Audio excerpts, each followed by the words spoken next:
Complications of டயபெட்டிஸை வந்து prevent பண்ணக்கூடிய தன்மை உடையதாகவும் இருக்குது.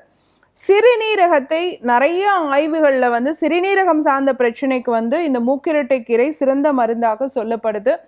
உடல்ல இருக்கக்கூடிய வீக்கங்களை குறைக்கக்கூடிய ஆன்டி இன்ஃப்ளமேட்டரி ஸ்டடீஸ் வந்து நிறைய வந்து இந்த மூக்கிரட்டை கீரையில பண்ணியிருக்காங்க. இந்த மூக்கிரட்டை கீரை சுத்தமாக கிடைச்சிது அப்படின்னு சொன்னால் நல்லா வாஷ் பண்ணிட்டு நம்ம பருப்பு போட்டு மண் சட்டியில் கீரை கடையிற மாதிரி கடைஞ்சு சாப்பிட்டோம் அப்படின்னு சொன்னாலே நான் சொன்ன சிறுநீரகத்தினுடைய பாதுகாப்பும் கல்லீரலுடைய பாதுகாப்பும் கணையத்தினுடைய செயல்திறனும் ஆரோக்கியமாக இருக்கும்.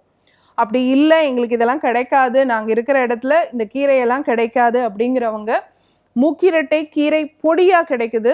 டெய்லி காலையில் ஒரு 1/2 ஸ்பூன் அளவு தண்ணியில் போட்டு கொதிக்க வச்சு வடிகட்டி குடிச்சிடலாம், இல்லை வடிகட்டாமலும் குடிக்கலாம். எடுத்துக்கிட்டிங்கனாலும் நான் சொன்ன அத்துணை பயன்களும் கிடைக்கிறதுக்கு வாய்ப்பு இருக்குது. ஏன்னா சர்க்கரை நோயின்னு வந்துருச்சுன்னா நமக்கு இருக்க பிரச்சனை சர்க்கரையோடைய அளவை கட்டுப்படுத்துறது இல்லை, அதனால் வரக்கூடிய பாதிப்புகளில் இருந்து நம்ம தற்காத்துக்கிறதுக்கு அதற்கு மூக்கிரட்டை கீரை ஒரு அருமருந்தாக இருக்கும்.